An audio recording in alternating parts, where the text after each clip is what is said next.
भगवान श्री राम को 14 वर्षों का कठोर वनवास मिला था, जिसके अनुसार उन्हें केवल वनों में रहना था तथा किसी भी नगर में जाना प्रतिबंधित था। श्री राम ने अपने वचन का भली भांति पालन किया तथा 14 वर्षों तक अपनी पत्नी सीता तथा भाई लक्ष्मण के साथ वनवासियों की भांति जीवन व्यतीत किया। इस दौरान वे भारत के उत्तरी तट से लेकर दक्षिणी तट तक गए। इसलिए आज हम भगवान श्री राम के वनवास का मार्ग तथा इस दौरान वे कहाँ रुके और क्या क्या कार्य किए, इसके बारे में विस्तार से जानेंगे। भगवान श्री राम के वनवास का मार्ग।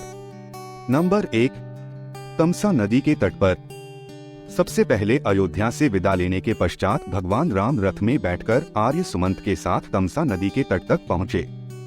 वहां तक अयोध्या की प्रजा भी उनके साथ आई, जो उन्हें अकेले जाने देने को लेकर तैयार नहीं थी तथा उनके साथ चलने की जिद लिए बैठी थी।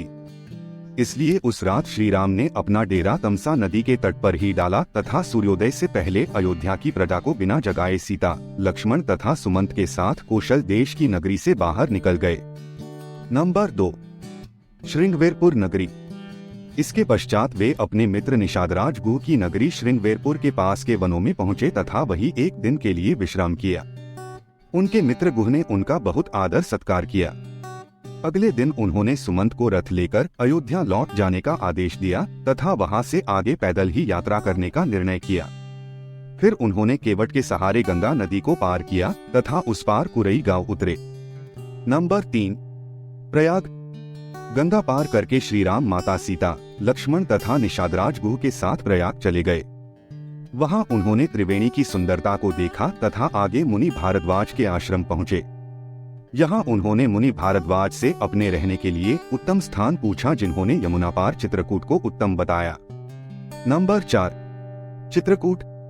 इसके पश्चात श्री राम ने अपने मित्र निषादराज गुह को भी वहां से वापस अपनी नगरी लौट जाने का आदेश दिया तथा माता सीता व लक्ष्मण के साथ यमुना पार करके चित्रकूट राम वनवास स्थान चले गए।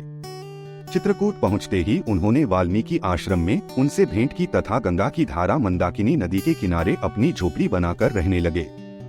यहीं पर उनका भरत से मिलन हुआ था, जब भरत अयोध्या के राजपरिवार सभी गुरुओं मंत्रियों के साथ श्री राम को वापस लेने पहुंचे थे, लेकिन श्री राम ने वापस लौटने से मना कर दिया था। इसके कुछ समय पश्चात श्री राम चित्रकूट भी छोड़कर चले गए थे, क्योंकि उन्हें डर था कि अब अयोध्या की प्रजा यहाँ निरंतर आती रहेगी, जिससे ऋषि मुनियों के ध्यान में बाधा पहुँचेगी। नंबर 5, दंडकारण्य। दंडकारण्य के वनों में पहुंचकर सर्वप्रथम उन्होंने ऋषि अत्रि तथा माता अनुसुया से उनके आश्रम में जाकर भेंट की। माता अनुसुया से माता सीता को कई बहुमूल्य रत्न, आभूषण तथा वस्त्र प्राप्त हुए। ऋषि अत्रि से ज्ञान पाकर वे आगे बढ़ गए। इसके पश्चात उनका विराध राक्षस से सामना हुआ, जिसका उन्होंने वध किया। तब वे शरभंग ऋषि से मिले, जिनकी मृत्यु समीप ही थी। श्री राम से भेंट के पश्चात ऋषि शरभंग ने अपने प्राण त्याग दिए तथा प्रभु धाम में चले गए। इसके पश्चात भगवान राम दंडकारण्य के वनों में घूम घूम कर राक्षसों का अंत करने लगे। प्रभु श्री राम ने अपने वनवास काल का ज्यादातर समय दंडकारण्य के वनों में ही बिताया था। जब दंडकारण्य के वनों में प्रभु श्री राम ने अपने वनवास काल के 10 से 12 वर्ष बिता दिए, तब उनकी भेंट महान ऋषि अगस्त्य मुनि से हुई। अगस्त्य मुनि ने श्री राम को उनका अगला पड़ाव दक्षिण में गोदावरी नदी के किनारे पंचवटी में बनाने को कहा। अगस्त्य मुनि से आज्ञा पाकर श्री राम पंचवटी के लिए निकल गए। नंबर 6, पंचवटी। अब श्री राम गोदावरी नदी के किनारे पंचवटी में अपनी कुटिया बनाकर रहने लगे, जहां उनकी भेंट जटायु से हुई। जटायु उनकी कुटिया की रक्षा में प्रहरी के तौर पर तैनात रहते थे।